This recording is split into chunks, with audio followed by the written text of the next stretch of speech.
a flagstone terrace, and much more. And they did all this for him, knowing it was illegal, for fear of losing their jobs or being... This is one of the things that I would really fault this administration for. The president has made many, many statements on human rights and the concern of this administration for human rights. But when you examine it, you see that we are applying our concern selectively. We are saying we're very concerned about the human rights of Steve Biko and the blacks in South Africa. We don't say how concerned we are over the hundreds of thousands that have been killed in Uganda, for instance. We don't say how concerned we are over the human rights of those who are denied the basic rights in Red China or in Russia. We are warming our relations with Cuba, and there are some 30-odd thousand people, political prisoners there, according to the accounts I read.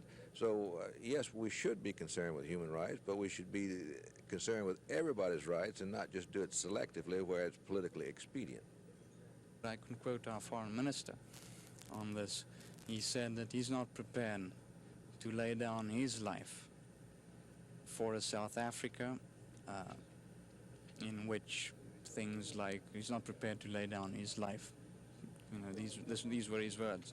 I'm not prepared to lay down my life for a bench in a Johannesburg park which says whites only or blacks only, you see.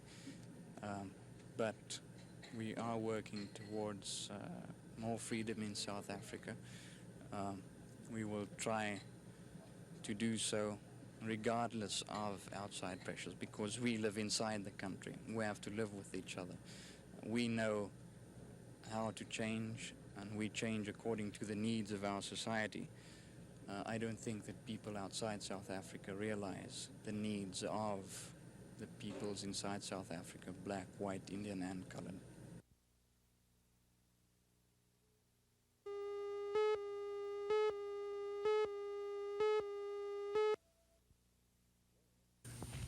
Norman, it's something I've come to expect. When you're in public life, I don't reckon you really have any privacy, although a person's bank records certainly ought to be private. I hadn't violated any law, and the time those checks were presented, I had more than adequate funds in there to pay for them, and the money was my money, and at the proper time, of course, I can show where every cent of it came from. But it's still, even knowing that you hadn't done anything wrong, it's not a fun thing to have you very private transactions that they're not illegal at all dragged out in the paper, and I can't say that I enjoy it. Mr. Baxley, do you have any idea how these records came to be published? Well, there had to be one individual that had access to them at the bank that made them available to certain people. Now, it certainly wasn't anything that the bank did as a bank, but I think one of the employees must have done something about it. Have you talked with people at the bank?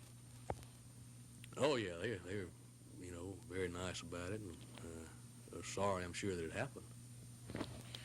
Is it possible that your banking records, the ones that have been made public now, could have been given to the media by someone on your staff or at your house?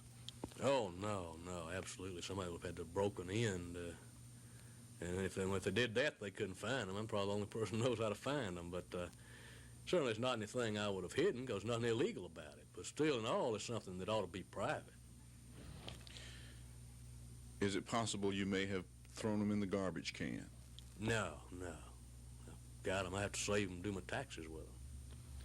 Attorney General Baxley, were these banking records a part of any court hearing that had to do with Mr. Roussel or anybody else that maybe a reporter may have had access to them by those means? Oh, no, not at all. No way that any of my banking records ever be involved in some kind of court hearing involving Roussel. Have any of your banking records been subpoenaed to any courts in Oklahoma or Alabama or any other state whereby the media may have access to them? No, they were subpoenaed after the media got access to them. The U.S. District Attorney here in Montgomery has now subpoenaed the same bank records that have been in the paper. The media got them first. In fact, the media had them and then the U.S. Attorney subpoenaed them, and that's fine with me. That'll put an end to it after there's a proper check made. But still, in all, there has been a certain amount of damage done to me by implications that the media have brought out. But now I'm hopeful they'll have a full investigation and go ahead and do what's right, and then that'll put an end to it, except there'll still be some people, because it's been in the paper, that'll think something's wrong about a transaction where there's nothing wrong. When will you make public the exact purpose of that banking transaction in 1976?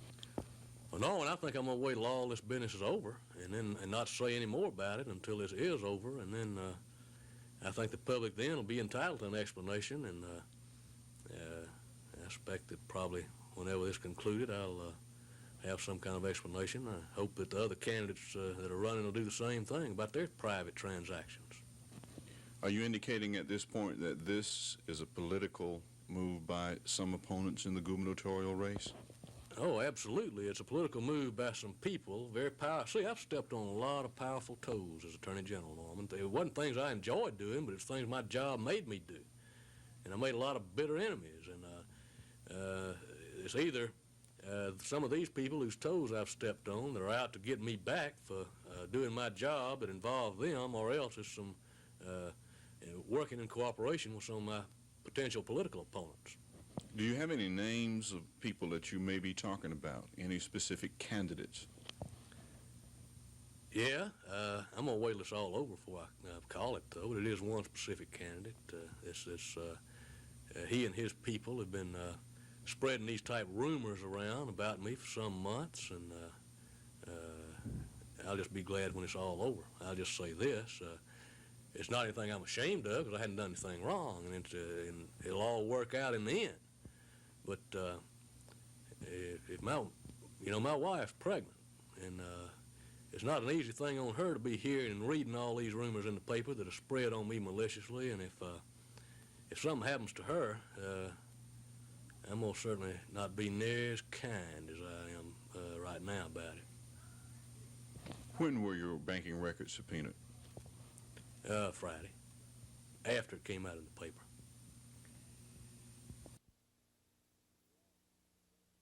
From the realities of what it costs when a child gets hurt.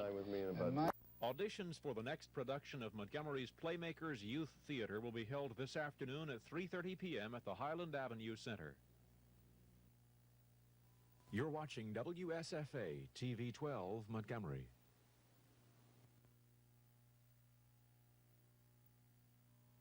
This is a WSFA TV News special report. Good morning. A winter storm warning is in effect. Rain mixed with freezing rain and sleet is falling over a large portion of central and south Alabama this morning. Some bridges and overpasses are beginning to become iced over, and hazardous driving conditions are reported in some areas. The Montgomery Police Department has reported that several multiple accidents have resulted within the past hour as a result of ice on bridges.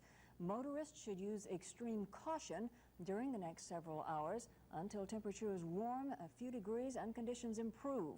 The rain will continue over the central and southern sections of the state today and tonight. However, the temperatures will warm enough by midday to eliminate freezing and any precipitation. Additional statements are going to be issued from the National Weather Service office in Montgomery's conditions warrant, and they're going to be reported by WSFA TV. Freezing rain and sleet is occurring over parts of Escambia and Santa Rosa counties of northwest Florida. Icing on bridges can be expected during the next 2 hours, mostly over the northern parts of those two counties. That's making travel hazardous in that area as well. Motorists are advised to use extreme caution for the next 2 hours, as in this area. This condition will improve as the temperature rises later on during the day. In general and nationally, a winter storm bringing a mixture of freezing rain, sleet, snow, and rain reaching from the lower and mid-Mississippi areas over the lower Ohio Valley is expected to spread northeastward. The area of freezing rain increased, and an icy strip reached from northern Louisiana across central Arkansas and Mississippi and western Tennessee. Mississippi, Louisiana, Arkansas seem to be bearing the worst of the ice. The freezing rain was mixed with snow or sleet in some places. It was expected to change to rain in Arkansas during the afternoon and elsewhere by tonight. Ice on roads was very bad in north and central Mississippi. Travel was not advised this morning unless absolutely necessary in that area. The snow is expected to reach West Virginia by this evening, while the freezing precipitation was forecast to cover the Carolina mountains by late afternoon. Northern parts of Louisiana and Alabama expect 2 to 4 inches of snow and sleet today. Heavy snow warnings have been issued for the northwestern mountains of North Carolina, where 2 to 4 inches of snow is expected. A warning for sleet and freezing rain covers Tennessee for today and tonight. Winter storm warnings are posted today for all of Arkansas and Louisiana, for northern Mississippi, northern and western Alabama, and extreme southern Illinois. They're also in effect today and tonight for northwestern Georgia into the Carolinas and all of Kentucky's. Once again, a winter storm warning is in effect in the Alabama area. Rain mixed with freezing rain and sleet is falling over a large portion of central and south Alabama this morning. Some bridges and overpasses are beginning to become very iced over, and hazardous driving conditions are reported in some areas. Motorists should use extreme caution during the next several hours until temperatures warm a few degrees and conditions improve. Additional statements are going to be issued by the Weather Service, and WSFA will be carrying those as they come in. We will now return to our special programming. This has been a WSFA TV News special report. We now return to our regular programming. Do that, Fred. I want you to choose a star right now. This is a WSFA TV News special report. Good morning. The National Weather Service in Montgomery says a winter storm warning is in effect for central Alabama this morning. The WSFA News team has been out filming some of the bad weather in Montgomery, and here you can see those films. Rain mixed with freezing rain and sleet is falling over a large portion of central and south Alabama, and some bridges and overpasses are beginning to become iced over, and hazardous driving conditions are reported in some areas. Montgomery Police reports that several multiple car accidents have resulted within the morning hours as a result of ice on bridges. Motorists should use extreme caution during the next several hours until temperatures warm a few degrees and conditions improve. The rain will continue over central and southern sections of the state today and tonight. However, the temperatures will warm enough after midday to eliminate freezing of any precipitation then. Additional statements will be issued from the National Weather Service in Montgomery as conditions warrant. Now, the weatherman in Birmingham says freezing rain continues over a wide area of west and north Alabama also, and roads and bridges have become hazardous over a wide area there. By 8 o'clock this morning, the freezing rain had spread as far east as Huntsville and Coleman, almost to Anniston and into Coosa and Clay counties in central Alabama. The freezing rain, although not continuous, will continue through much of the morning. Birmingham police closed all interstate highways in the Birmingham area about 6:30 this morning. There have been a number of multi-car pileups in the Magic City, and many other roads are practically impassable. State troopers report ice on US 278 East and Hamilton, and US 43 between Hamilton and Hacklesburg. Many roads and bridges are becoming icy also in Walker County. Several roads in Coleman County are already icy. The rain will gradually change to a cold rain or drizzle today, and temperatures edge upward. It possibly will change back to snow over the northern counties tonight. Now, further south of Montgomery, a traveler's advisory is in effect for freezing rain and sleet over parts of Escambia and Santa Rosa counties of northwest Florida. Icing on bridges can be expected during the next 2 hours, mostly over the northern parts of those two counties in Florida. Once again, a winter storm warning is in effect for the central Alabama area, including Montgomery. Stay tuned to WSFA TV News for further details. This has been a WSFA TV News special report. We now return to our regular programming. Is that true?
We did have some minor icing in the local area, but not any serious problem. Was there much snow in the state? Very little snow. Most of it was freezing rain, a few areas of sleet, which we call ice pellets now, but generally no snow. What was the primary cause for this storm system? Well, the storm developed as a low-pressure center over the Texas coast, and it's gradually moving along the Gulf of Mexico right now, and it'll continue to move eastward along the Gulf and then move up the Atlantic coast. And, of course, the people up on the Atlantic coast are going to be in probably for a major storm. So what it was actually doing was bringing the moisture from the Gulf and yet mixing with the cold air from the northwest, is that right? This is right. We had the low pressure develop down there, which fed the moisture into the state, and of course with the large high cold pressure system that we had over the state and over the eastern part of the United States with the previous cold front, had the temperatures down low enough where we got into this type of situation.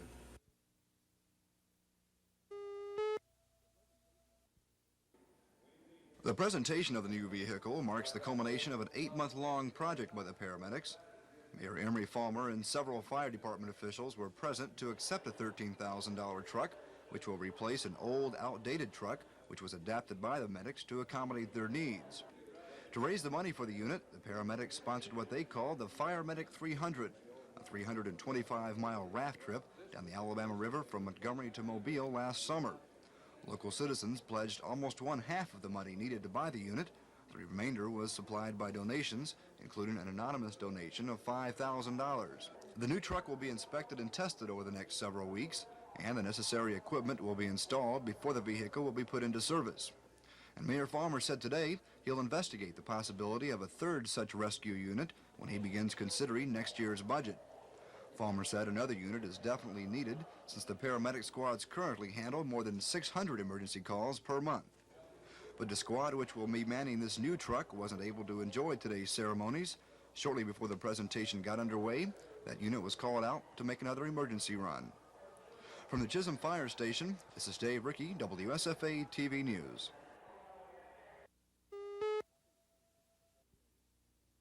Well, I think it's going to put a great deal of emphasis on getting home rule legislation passed and revising the outdated Constitution. For a long time, legislators have been using bracket bills to circumvent the requirements in the Constitution, and I think this is going to put the focus on getting that out to the public. The public will then know what legislators have been doing for local legislation, and I think that's going to take away a lot of the reservations about home rule.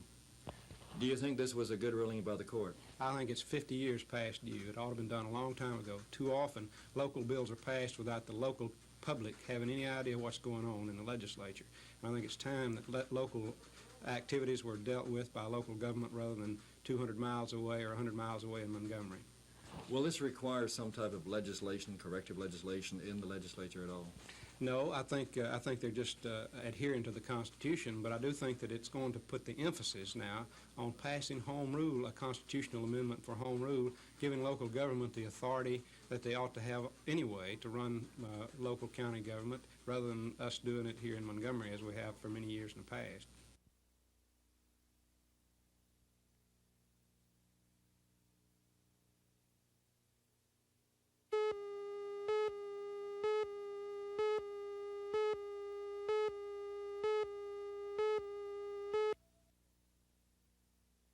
At about 5:45 p.m. this afternoon, a white male entered the bank here with a shotgun and with two packages which we've determined to be, in his admission, some type of explosives.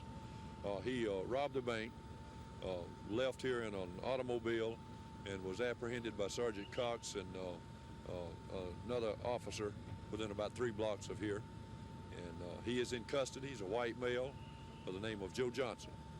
We have disarmed the explosives, and at this point, Lieutenant Sasser and his crew is trying to determine what type of explosives they are. We walked in with these two explosives under his arm and a shotgun, a loaded shotgun, and robbed the bank with the shotgun and left the 2 explosives. The indication we had was that the robber came into the bank a little bit before 6. At our closing time, he did demand some funds from the 2 of the tellers, which they followed our security procedures. Did give him the funds along with the package that he took out the door. He got the funds and proceeded out the door. The packets were activated, and of course our people, following their security procedures, activated and notified the local police and the FBI. And they were here immediately on the scene. Inside the box we found a homemade black powder, what is reportedly homemade black powder, 2 candles. It's like a household candles with a wire tied around them. It's no contact. On top of the box, on the outside, this walkie-talkie was taped on. The battery on the other end with an assortment of wires run to look like it was a radio-controlled device. That's about all there is to it. But it was harmless, as it turns out? Well, the firing device is harmless, but if it's black powder, the black powder is unstable since it's homemade. So the powder, if it is black powder, will explode. Was the other one similar to this? The other one wasn't nothing. It was Play-Doh and a battery and an assortment of wires with another two-way radio, walkie-talkie. We're certainly grateful to the police for getting here so quickly, and particularly to the people with the fire department who handled the situation quite well, and certainly appreciative of our people who did a good job with the security procedures and certainly helped with the apprehension of the fellow. Were the employees threatened at all?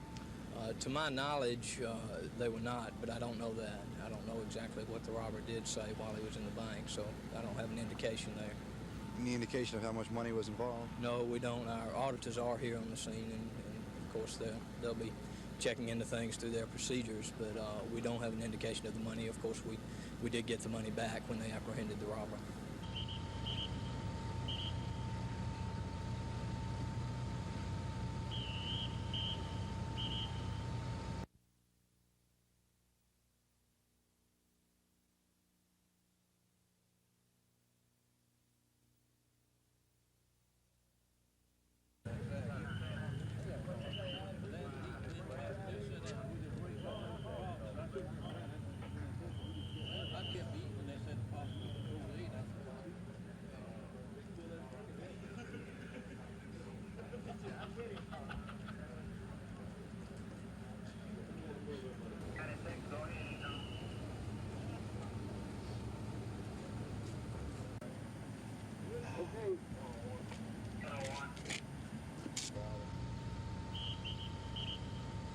Inside the box we found a homemade black powder, what is reportedly homemade black powder, 2 candles. It's like a household candles with a wire tied around them. It's no contact. On top of the box, on the outside, this walkie-talkie was taped on. The battery on the other end with an assortment of wires run to look like it was a radio-controlled device. That's about all there is to it. But it was harmless, as it turns out? Well, the firing device is harmless, but if it's black powder, the black powder is unstable since it's homemade. So the powder, if it is black powder, will explode. Was the other one similar to this? The other one wasn't nothing. It was Play-Doh and a battery and an assortment of wires with another two-way radio, walkie-talkie.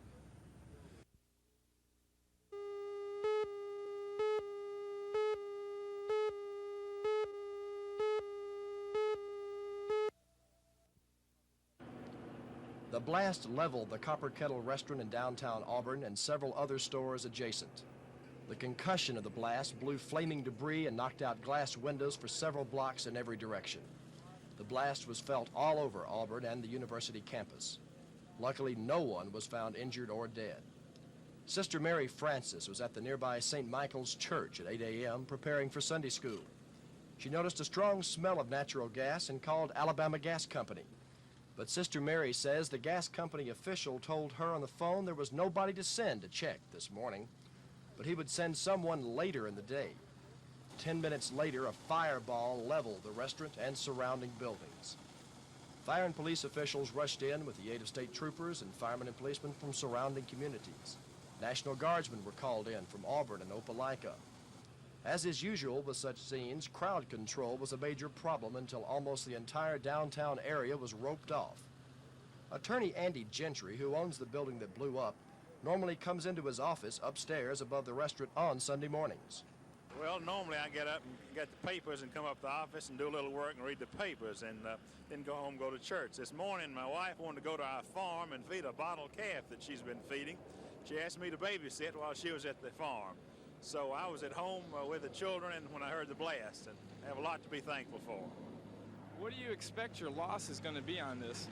Well, of course, it'll be substantial. The biggest loss is I've been practicing law for 12 years, and 12 years of legal documents and my clients' papers and my personal papers are gone. We've had some reports that they're floating around all over town from the explosions. Some people have called and returned some, but I'm sure I've lost most of my files. What do you expect to do at this point, then? Well, of course, I've lived in Auburn all my life, with the exception of law school, and I've come back here to practice law, and I'm sure I'll get a location somewhere close by. We have some other property in town, and we'll build back. But I've been really interested in the development of downtown Auburn, and I've been real proud of my office and the way it was fixed up. And we've been talking about building a mini mall in the property adjoining this. So now perhaps we can combine this area with a mini mall and make it look attractive for Auburn. The Auburn fire chief confirms the blast was caused by leaking natural gas at the restaurant. The Copper Kettle restaurant is full of breakfast eaters 6 days a week, but was closed today. A movie marquee nearby, with what letters are left hanging, spells out the feeling in Auburn: close encounters of a third kind. Mayor Don Hayhurst doesn't yet know what kind of assistance the city will get or what the economic impact will be on what was called the loveliest village of the plains. The gas, the entire town's been turned off. National Guard have already reported in, and there will be perhaps 20 to 30 assisting with this, and they're starting the cleanup. We have no knowledge of anyone being injured or killed in the blast, which is indeed massive, the biggest catastrophe probably ever hit the city. Worse, most people say, than the hurricane that hit. So it has injured in some way, the destruction, breaking of windows, probably 75 buildings for some blocks around. If a catastrophe of this sort had to occur, it happened at the best time. We can be thankful at least that apparently we have no knowledge of anyone having been injured or killed in the blast. What exactly do you feel is a loss at this time to any of the business owners at this time? No one would venture an estimate of the total loss. I think the only way you could answer that would be to say that it has been massive. There's no doubt about that. It's very great. Is there any, do you expect anything from the federal government at all, or just the state government to help in relief? Well, it's too early to know where we'll turn for help, but we'll just have to explore that when we get time after the cleanup here. Take care of the pressing matters at this moment. We'll just look wherever we can find any help. Most natural gas service to the central and southern sections of Auburn were turned off while gas officials traced their lines looking for the cause. Gas company workers will be busy into the night attempting to restore service. The press is the temperature. It's getting cold fast tonight in Auburn, and most homes are heated with natural gas. This is Dick Bird, WSFA TV News, reporting from Auburn.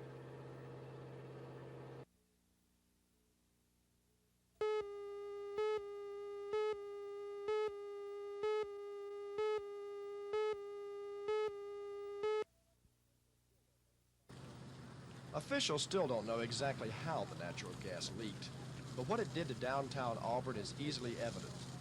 One row of buildings is simply gone, blown up by a fireball.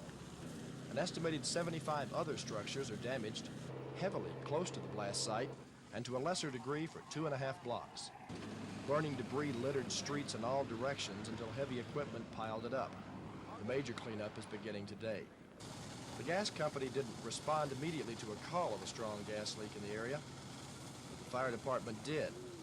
A fire official was en route to check the gas odor when the Copper Kettle restaurant and surrounding buildings blew up. Attorney Andy Gentry owns the building that is now in small pieces spread across downtown Auburn. Normally on Sunday mornings, he goes to his office over the restaurant. Well, normally I get up and get the papers and come up to the office and do a little work and read the papers and then go home and go to church. This morning, my wife wanted to go to our farm and feed a bottle calf that she's been feeding. She asked me to babysit while she was at the farm. So I was at home with the children and when I heard the blast, and I have a lot to be thankful for. What do you expect your loss is going to be on this? Well, of course, it'll be substantial. The biggest loss is I've been practicing law for 12 years, and 12 years of legal documents and my client's papers and my personal papers are gone. We've had some reports that they're floating around all over town from the explosions. Some people have called and returned some, but I'm sure I've lost most of my files.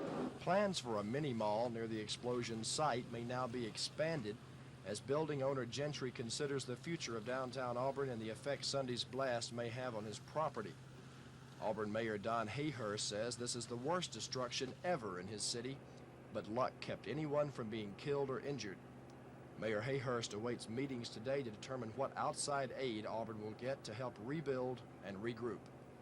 Dick Bird, WSFA TV News, reporting.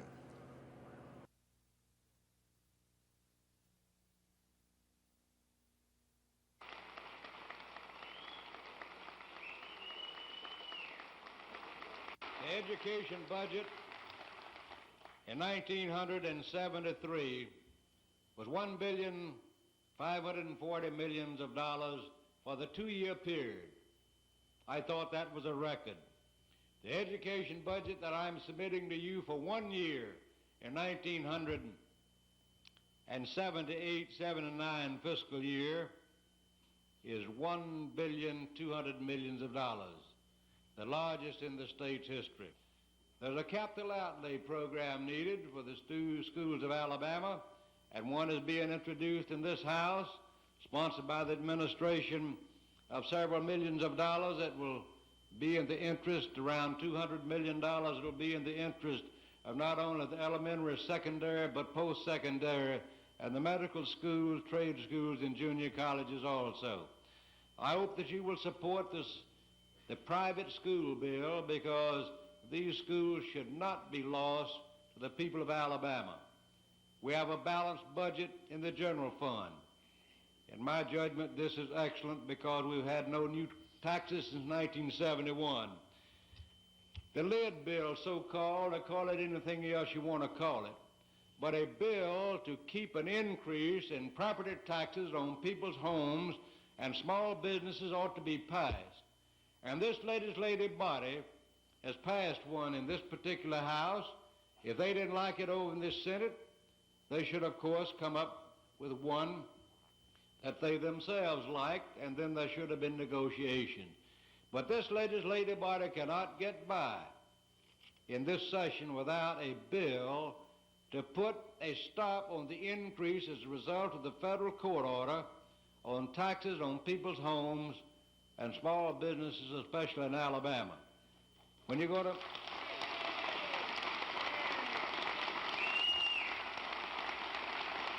We talk about home rule for the counties and cities. Why not give them home rule? Let the cities and counties go ahead and look after their affairs, and you in the legislature look after your affairs at state level. In my judgment, this should happen. Eliminate the utility tax. The utility tax as a result of the high utility cost. Eliminate it, especially for those over 65 with certain income limits. Reorganize state government. You talk about it, we've studied it, we have a bill ourselves that has cost money and several years of study. It will be introduced. Why doesn't it pass? One reason it doesn't pass is because some people want to run for governor on reorganization. We could have had reorganization several years ago. Improve mental health facilities. Improve the prisons. That's, of course, responsibility of the legislature of the state. My friends, the administration introduced so-called utility bills in 1975, 76, 77, 2 special sessions in between. These utility bills would have kept these high utility rates off of the backs of the low and middle income people of Alabama. They've just about broken each and every one of you.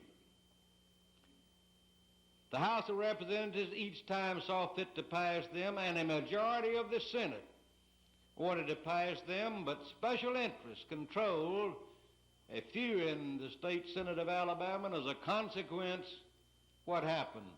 They were killed dead as a doornail. doorknob, doornail. Anyway, they were killed dead.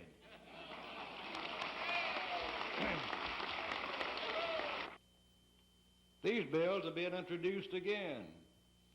And since it's an election year, some folks are trying to introduce them so fast and get them through so fast, we throw up a whirlwind that'll probably blind you when they go through from some of the same places they never went through before. You know, the utility bills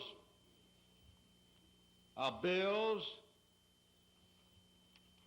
that pass now will not do what they would have done in 1975, or 76, or the special session in 75.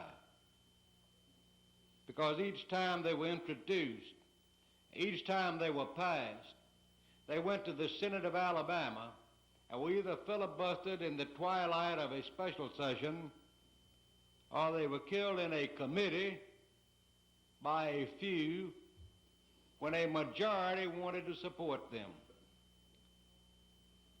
It's almost too late now because Alabama Power Company has gotten what they want. They got some of the highest utility rates in the United States, and they've got what they want. And as a consequence, they don't care if they pass now. So as a result of not caring about them passing, you're going to see some of those in the Senate of Alabama who kill them underhandedly are going to help send them right on through to the House of Representatives. And they're going to try to see if they can't get them over here before you get them over there. And you've always got them over there, and they never got them over here. But this is an election year in 1976. And how an election year changes the people's minds who were tied up with special interests during all of those years from 1975 to 1976.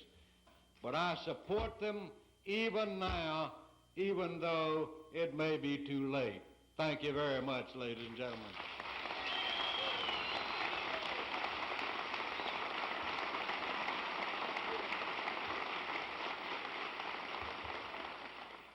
Reaction to Governor Wallace's address was mostly favorable.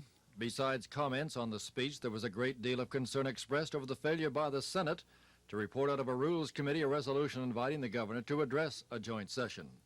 It was the first time the Lieutenant Governor did not preside over a joint session. Wallace told the House he was sorry the Senate didn't see fit to come hear his address. Many lawmakers expressed similar reaction, including Lieutenant Governor Jerry Beasley. I personally felt that it was an insult to the governor. I did not take it as an insult to me because, like I say, I was comfortable sitting down with the spectators. But as far as the Senate's concerned, I think they owe the governor an apology, and I don't think the House owes me anything. So that's their business as to what they want to do. Do you feel that this is possibly an indication of what's ahead in the next 4 months? I sure hope not. I had hoped that it would get off to a very good start, and I felt that the potential was there to have a good session. I think some would like to destroy the session before it gets started, and I think there are many who obviously have their own personal axe to grind and don't have the best interests of the people at heart. I just am disgusted that the Alabama Senate did not formally accept the opportunity of being here for the last address of the governor. It smells the same significance of the Harvey Lance resolution as far as I'm concerned.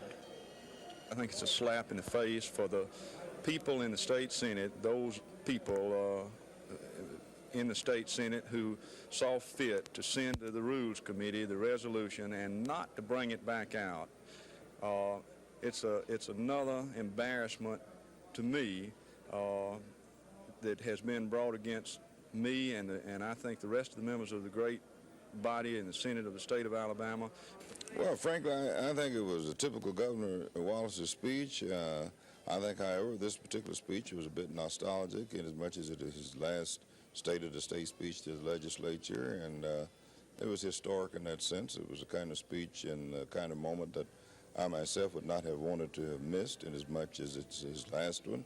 It's historic, and I think it's something that the people of the state, that the people in my district in particular, would have wanted me to be here and to hear what the governor had to say at this moment. Yes, I thought it was an excellent speech. I was particularly pleased to know that there was a surplus in the general fund. Of course, I knew there was a substantial surplus in the Special Education Trust Fund. To think that $1.2 billion are going to be appropriated to all facets of education in Alabama is absolutely amazing in my judgment. What about the cold shoulder somewhat that the Senate gave the governor? Well, I was disappointed that the Senate did not act on the House Joint Resolution this afternoon. You know, it simply didn't seem to me that it was exactly the best manners in the world, and a little bit discourteous. I was a little disappointed, sir. What do you think about the upcoming session? You look for a lot of fireworks, smooth sailing, what? To be quite candid and honest, George, I look for an awful lot of fireworks. I just hope that the Alabama House of Representatives and the Senate will be prudent in what we do and be fiscally responsible and not try to give everything to everybody, but to do what's right in the best interest of the people of Alabama. More than 500 bills have already been dropped into the hopper as the legislature heads into a long and controversial legislative session. From the state capitol, George Mitchell, WSFA TV News.